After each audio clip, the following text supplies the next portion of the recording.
میں ارشاد فرمایا کہ افحسبتم انما خلقناکم عبثا وانکم الینا لا ترجعون،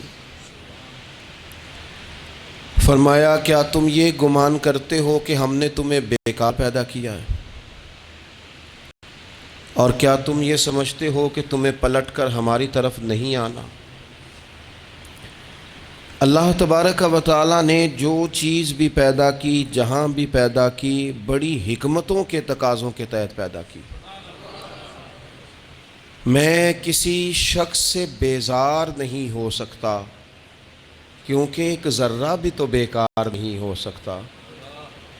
اللہ نے ہر چیز کو کمال حسن کے ساتھ دنیا میں پیدا کیا، اور انسان تو اشرف المخلوقات ہے۔ یہ تو اللہ تعالیٰ کی تخلیق کا شاہکار ہے۔ اللہ تعالیٰ نے اسے بڑی رعنائیوں کے ساتھ، بڑی حکمتوں کے ساتھ، بڑے کرم کے ساتھ پیدا فرمایا۔ اس کو اللہ تعالیٰ نے سمجھنے کی، بات کرنے کی، اپنا ما فی الضمیر کہہ دینے کی صلاحیت عطا فرمائی۔ مالک نے اسے عقل، شعور دیا، اور جو بڑی طاقتور مخلوق نظر آتی ہیں ان کو اللہ تعالیٰ نے انسان کے قبضے میں دے دیا۔ کتنا بڑا ہاتھی ہوتا ہے لیکن ایک چھوٹا سا بچہ اسے لیے پھرتا ہے۔ کتنا بڑا اونٹ ہے، کتنی طاقت رکھتا ہے، لیکن ایک چھوٹا سا بچہ اس کے ناک میں نکیل ڈالتا ہے اور اسے لے کے گھومتا ہے۔ اللہ تبارک و تعالیٰ نے اسے اشرف المخلوقات بنایا ہے۔ اتنے اتنے بڑے جہاز ایک انسان کے قبضے میں دے دیے ہیں۔ وہ جب چاہتا ہے جہاز اڑتا ہے، جب چاہتا ہے اسے زمین پہ اتار لیتا ہے۔ اللہ کی دی ہوئی طاقت سے ملکوں کو سر کرنا، بڑی بڑی ٹیکنالوجی کو ایجاد کرنا خدا نے اپنی توفیق سے اسے عطا کیا۔ اور پھر اگر وہ مسلمان ہے، پھر اگر وہ حضور کا غلام ہے، تو پھر تو فرمایا کنتم خیر امت اخرجت للناس، انسان ساری مخلوق میں افضل ہیں، اور میرے محبوب کا کلمہ پڑھنے والے سارے انسانوں میں سب سے افضل ہیں۔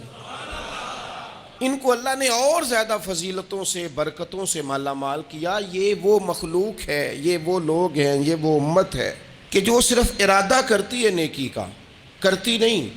ارادہ کرتی ہے تو اللہ نیکی کرنے کا اجر عطا فرما بھی دیتا ہے۔ یہ ابھی پلان کرتی ہے کہ میں یہ کام کروں گا تو رب اس کا ثواب شروع بھی فرما دیتا ہے، لیکن پتہ نہیں کیا ہو گیا ہے لوگوں کو، نیکی کے ارادے کرنے ہی چھوڑتے جا رہے ہیں، نیکی کی منصوبہ بندی کرنی ہی چھوڑ دی ہے، خیر کے لیے پلان کرنا ہی چھوڑ دیا ہے۔ بہت سارا وقت بیکار گزرتا ہے، بہت سارا وقت چوراہے پہ گزر گیا، بہت سارا وقت گپوں میں گزر گیا۔ عمرے دراز مانگ کے لائے تھے 4 دن، 2 آرزو میں کٹ گئے، 2 انتظار میں۔ ایک ڈھیر سارا طبقہ ہے جس سے پوچھتے ہیں کیا کر رہے ہو، وہ کہتے ہیں بس کچھ بھی نہیں، ٹائم پاس کر رہا ہوں۔ تو میں کہتا ہوں یار اتنا فالتو ٹائم کہاں سے آیا جسے پاس کرنا پڑا؟ میں بور ہو رہا ہوں تو میں کہتا ہوں بور ہونے کے لیے وقت کہاں سے لیا آپ نے؟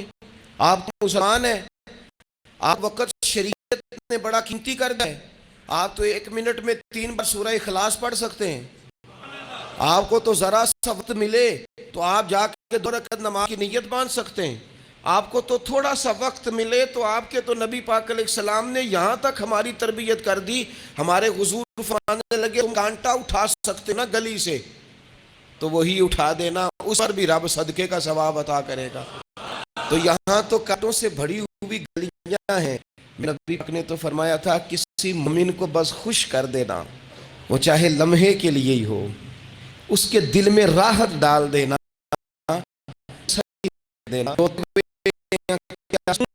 کہہ دینا میں تیرے ساتھ ہوں۔ فرمایا مومن کے دل میں تم نے خوشی داخل کر دی تو 60 سال نفل پڑھنے سے اللہ تمہیں زیادہ ثواب عطا کر دے گا۔ تو یہ فارغ بیٹھنے کا وقت کہاں سے آیا؟ یہ بور ہونے کا ٹائم کہاں سے آیا؟ ہم نے اپنے آپ کو بیکار کر لیا، ہم نے بیکار پیدا کیا، ہم نے بیکار کر لیا، ہم نے اپنے آپ کو زنگ لگا لیا۔ ملت کا وہ جوان جس کو چاہیے تھا کہ وہ خاندان کے 20 50 60 لوگوں کو لے کر چلتا، کفالت کرتا، نمائندگی کرتا، آگے بڑھ کے کہتا میں ہوں نا گھرانا، وہ نوجوان خود دکھ سناتا ہے، رو کے وہ مجبوریاں سناتا ہے، وہ کچی کچی باتیں کرتا ہے، وہ کہتا ہے مجھے کالا جادو ہو گیا ہے، وہ کہتا ہے فلانے کی نظر لگ گئی ہے، وہ کہتا ہے چچا نے آگے نہیں جانے دیا، وہ کہتا ہے ابا جی نے صحیح تقسیم نہیں کی تو میں پیچھے رہ گیا۔ مسلمان کی صلاحیت کو پہچانے۔ حضرت سعد شیراز کے پاس شخص نے بیٹھ کے دوسروں کی غلطیاں گنانی شروع کر دی، انہیں یہ بھی غلطی ہے، یہ بھی غلطی ہے، یہ بھی غلطی ہے، یہ بھی غلطی ہے، یہ بھی غلطی ہے۔ حضرت سعدی ہنس پڑے، فرمایا کہ یاد رکھ تیرے سجن بڑے ہی برے ہیں، پر پانی بڑا بھی گندا ہو نا تو آگ بجھانے کے کام پھر آ جایا کرتا۔ کوئی تو خوبی ان میں تلاش کر لینا، پانی بڑا بھی گندا ہو تو بجھاتا ہے کہ نہیں بجھاتا۔ ہمارا یہ مزاج بن گیا ہے، ہم اپنی صلاحیتوں سے کام ہی نہیں لیتے، ہمیں پتہ ہی نہیں ہم کیا سکتے ہیں۔ میرے رسول صلی اللہ علیہ وسلم کا کام ہے کہ حضور نہ انسان کی صلاحیتیں اجاگر کر دیتے، محبوب اجاگر کر دیتے، حضور اندر جذبہ پیدا کر دیتے۔ اس طرح کا وہ اقبال کہتے ہیں تمہارا وقت کا امام وہ نہیں ہوتا جو تمہیں کہ حالات بڑے خراب ہیں، اس کا کچھ بھی نہیں ہو سکتا، اس ملک کا کچھ بھی نہیں ہو سکتا، فلانا خراب ہو گیا، فلانا بھی دنیا ہار ہو گیا، پیر بھی خراب ہو گئے، مولوی خراب ہو گئے، سیاستدان خراب ہو گئے، اور بیوروکریٹس بھی خراب ہو گئے، اور تاجر خراب ہو گئے، اور فلانی برادری یہ ظلم کرتی، فلانا قبیلہ یہ ظلم کرتا ہے، فلانے شہر کے لوگ، اس چکر میں صرف مایوسیاں پھیلانی ہیں، کبھی خیر کی بات ہی نہیں کرنی۔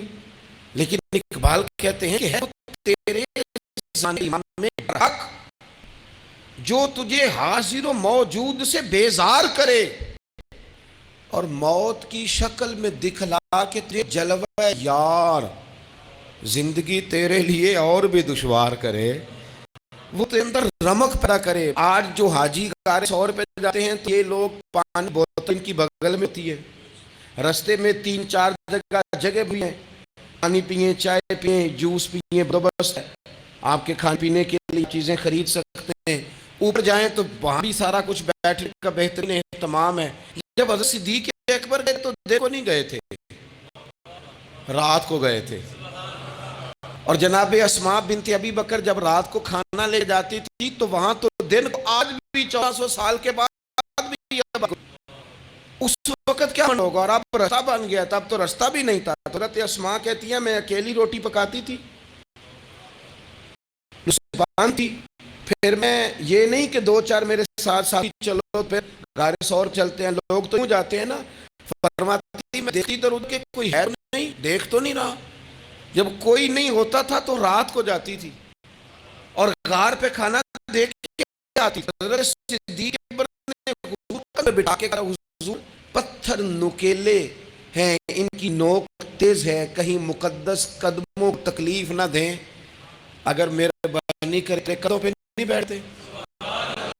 حضور حضرت صدیق اکبر پہ بیٹھ گئے، درویش کہنے لگے پباں پار قدم نہیں جے لمبا تے 100 پہاڑ تے چڑھے دا او پہ جاندہ دے یار نبی دا، اے اصلی دلدار نبی دا، او پہ جاندہ دے یار نبی دا، اصلی دلدار۔ اپنے اندر جذبہ پیدا کریں، کچھ کر سکتے ہیں۔ غریب ساری زندگی سنا گا کہ غریب، اس نے محنت کب کرنی ہے، جد و جہد کب کرنی ہے، اس نے آگے کب پڑھنا ہے،